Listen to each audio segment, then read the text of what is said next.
Hello friend, welcome back to my YouTube channel. अब तो जाकर ईमान अपनी मोहब्बत का इजहार कर देगी, क्योंकि जिस हिसाब से ईमान और बिलाल एक साथ हुए हैं तो ईमान से सब कुछ बर्दाश्त नहीं होगा और वो किसी भी तरीके से जाकर अपनी मोहब्बत का इजहार करना है। ईमान के दिल में बिलाल के लिए एहसास तो पैदा हो चुका है कि यार ये जो बंदा है ये मुखलिस है और कभी भी ये बंदा मेरे साथ धोखा नहीं कर सकता। तो कभी भी ईमान आराम के साथ नहीं बैठेगी, उसने जाकर माजरत भी करनी है, माफ़ी भी मांगनी है और अपनी मोहब्बत का इजहार भी करना है।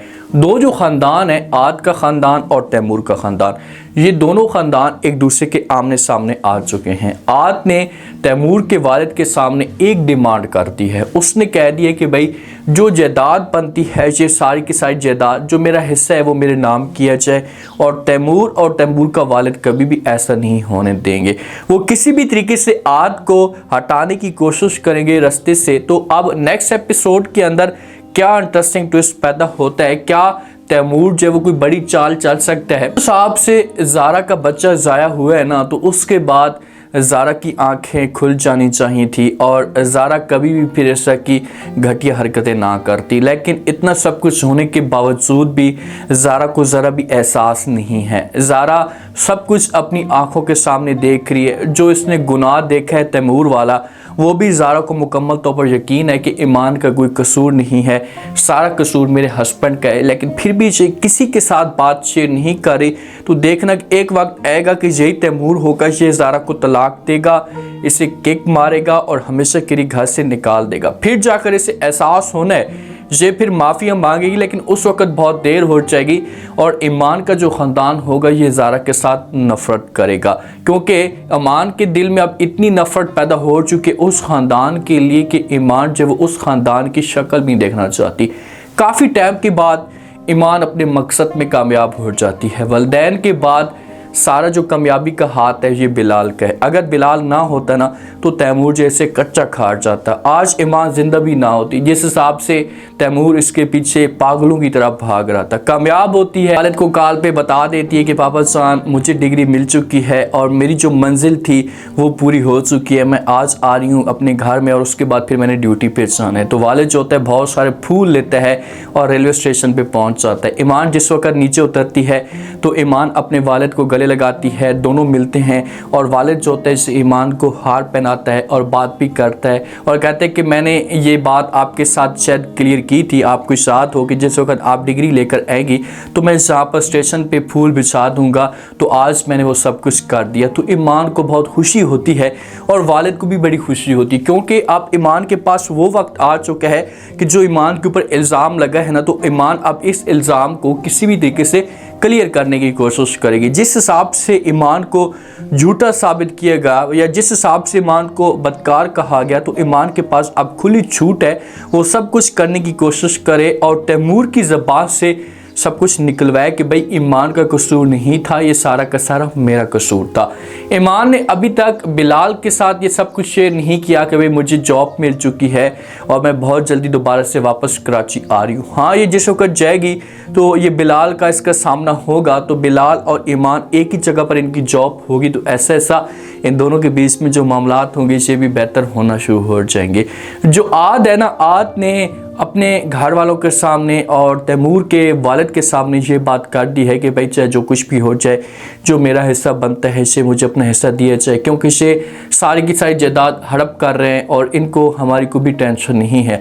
तो इसी मामले पे जिस वक्त जब वो तैमूर का वालिद और तैमूर की माँ इस मौजू पे डिस्कस कर रहे होते हैं, साथ में तैमूर भी मौजूद होता है, तो तैमूर का वालिद कहता है कि भाई जो इसका वालिद था, बेवक्त मौत थी वालिद की, तो इसको बिल्कुल बेबाक बना दिया है, एहसान फरमोश इंसान है, इसको ज़रा भी एहसास नहीं है कि बचपन से मैंने इसे पाला है, इसका ख्याल किया, इसकी केयर की है। इसके साथ किसी किस्म का कोई भी मसला होता था तो मैं हर लिहाज से इसकी सपोर्ट करता था।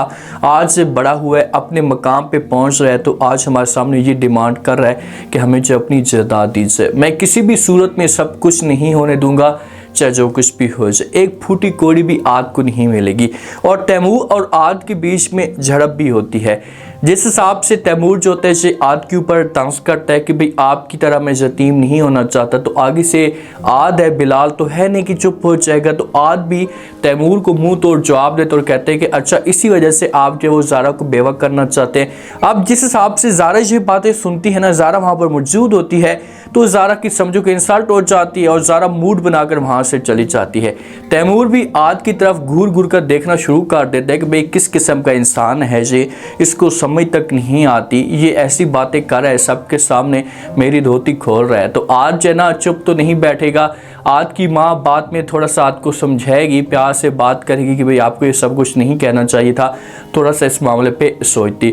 जो तैमूर की माँ होती है यही बात जाकर अपने हस्बैंड को बता देती है। तो आगे से हस्बैंड कहते हैं कि अच्छा उसे ज़ारा की जायदाद की इतनी फ़िक्र है तो अपनी माँ के साथ बात करे, अपनी माँ को जाकर कहे कि जो बिलाल का हिस्सा बनता है वो बिलाल को वापस किया जाए। अगर ज़ारा की फ़िक्र है ना तो फिर बिलाल की भी वो फिक्र करे, बिलाल के मामले पे भी सोचे। इस पूरे ख़ानदान ने बिलाल और ज़ारा की जायदाद को अच्छे तरीके से हड़प किया है, एक एक चीज़ इन्होंने अपने नाम करवा दी है। उधर लैला ने सब कुछ अपने नाम करवाने की कोशिश की है और लैला की माँ इसी वजह से चाहती थी कि भाई लैला जो है वो तलाक ना ले, और इधर इन्होंने ज़ारा को इस हिसाब से ब्लैकमेल किया, इस हिसाब से अपनी जाल में फंसाया कि ज़ारा ने सब कुछ तैमूर के नाम करवा दिया है। और अब जो जंग शुरू हो चुकी है दोनों के बीच में बिलाल और ज़ारा की वजह से कि भाई बिलाल, अगर ये लोग ज़ारा की जायदाद वापस करवाना चाहते हैं तो बिलाल की जो जायदाद है ये भी वापस कर दी जाए, तब मामला बेहतर हो सकते हैं। अब देखते हैं कि इनको क्या मिलता है, क्योंकि जब बिलाल अपने मकसद पे पहुंच चुका है, ऐसा ऐसा उसकी पोस्ट ऊपर जाना शुरू हो चुकी है, तो बिलाल कभी भी इनको अपनी जायदाद नहीं खाने देगा। ऐसे ऐसे खोज लगाने की कोशिश करेगा तो इसके सामने सब कुछ आना शुरू हो जाएगा, भाई मेरी जायदाद के ऊपर किसका कब्जा किया गया, किसका जो सब कुछ हड़प करने की कोशिश की गई। ये सब कुछ जाकर लैला जो होती है, जो माहौल देख रही होती है, इसे अपनी माँ के साथ शेयर करती है। तो आगे से माँ जो होती है इससे बात करती है और कहती है कि भाई उन्होंने जो गुनाह किया है पहले उन्हें बोले कि वो सब कुछ क्लियर करने की कोशिश करें और बाद में इनसे वो हमारे ऊपर ऐसा का तांस करें। जैसा वो सोचते हैं तो ये समझते हैं कि दूसरे भी ऐसा है, ऐसा कुछ भी नहीं है, हमने ऐसा कुछ नहीं किया। हो सकता है कि लैला के ख़ानदान वालों ने बिलाल से इतनी आसानी के साथ ये जायदाद ना ली हो, क्योंकि बिलाल इतना तो समझदार है, इतना तो इसका दिमाग काम करता है कि भाई मैं ये सब कुछ कर रहा हूँ, ये गलत कर रहा हूँ, मुझे ऐसा नहीं करना चाहिए।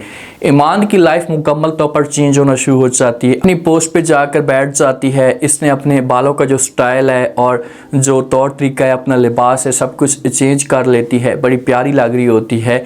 और साथ में हो सकता है कि इसकी कोई मुलाजमा उसके साथ बात शेयर करे तो एक दूसरे के साथ जो वो गपशप कर रहे होते हैं। तो ईमान जो होती है वो बात करती कहती है कि जब एक इंसान के पास अच्छा रुतबा या अच्छी जॉब आ जाए तो वो हमदर्दी तो क्या रिश्तों को भी हमेशा के लिए भूल जाता है, रिश्तों की भी कदर नहीं करता।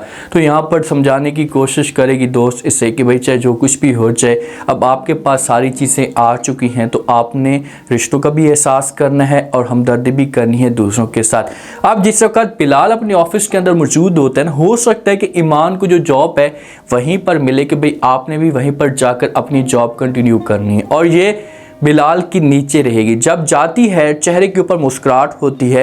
हो सकता है कि ईमान को इस बात का पता ना हो कि भाई सामने वाला जो बंदा है इसे बिलाल बैठा हुआ है। जब दरवाजे को ओपन करती है सामने देखती है बिलाल होता है। बिलाल भी देखकर जब वो हैरान हो जाता है कि भाई ईमान आ गई है। तो अब यहाँ पर इन दोनों की खिचड़ी पकना शुरू हो जाएगी और यहीं से कहानी स्टार्ट होगी। ऐसा ऐसा इन दोनों के बीच में जो मामलात होंगे ये बेहतर होना शुरू हो जाएंगे। ईमान जो होगी ये बात करेगी बिलाल के साथ और मोहब्बत का इजहार भी करेगी। एक लम्हा ऐसा आएगा कि यही ईमान होगी अपनी ज़बान से बिलाल को अपनी मोहब्बत का इजहार करके बता देगी कि मैं तुम्हारे साथ मोहब्बत करती हूँ और तुम्हारे बारे में भी सोचती हूँ, क्योंकि बिलाल ईमान के दिल में इतनी जगह बना चुका है कि आप ईमान जो है ये बिलाल के अलावा किसी और के बारे में सोच भी नहीं सकती। तैमूर और जो आद का ख़ानदान है ये मज़ीद मुश्किल में ऐसा ऐसा चलता जाएगा। दोनों के बीच में जो जंग होगी शुरू हो जाएगी और तैमूर के ख़ानदान के लिए ये जो आद होगा इससे मुश्किलात खड़ी कर देगी, क्योंकि इसने सुकून के साथ नहीं बैठना, इसको बिल्कुल भी आराम नहीं आना। और आज जो इसे बार बार अपनी माँ के सामने से बात करेगा कि भाई चाहे जो कुछ भी हो जाए, जितना भी हिस्सा बनता है वो मुझे दिया जाए। और तैमूर वाले कभी भी ऐसा नहीं करेंगे, क्योंकि ये दूसरों की जायदाद खाने के चक्करों में है। तो ये फिर कैसे कह सकते हैं कि अपनी जो जायदाद है, जिन लोगों ने अपनी ही सब कुछ अपने कंट्रोल में कर लिए, तो वो कैसे सब कुछ देख सकते हैं। तो उम्मीद है आज का रिव्यू, आज के टीजर आप लोगों को पसंद आया होगा। आपने कमेंट सेक्शन में लास्ट में आपको क्या लगता है, क्या नेक्स्ट आने वाले के साथ में जिस हिसाब से ईमान को जॉब मिली है, ईमान गई है बिलाल के ऑफिस में, तो क्या ईमान जो होगी जो अपनी मोहब्बत का इजहार कर देगी? अगर मोहब्बत का इजहार करती है तो उसके बाद बिलाल का क्या रिएक्शन आता है? लास्ट में फीडबैक दे, सब्सक्राइब भी लास्ट में करते हैं।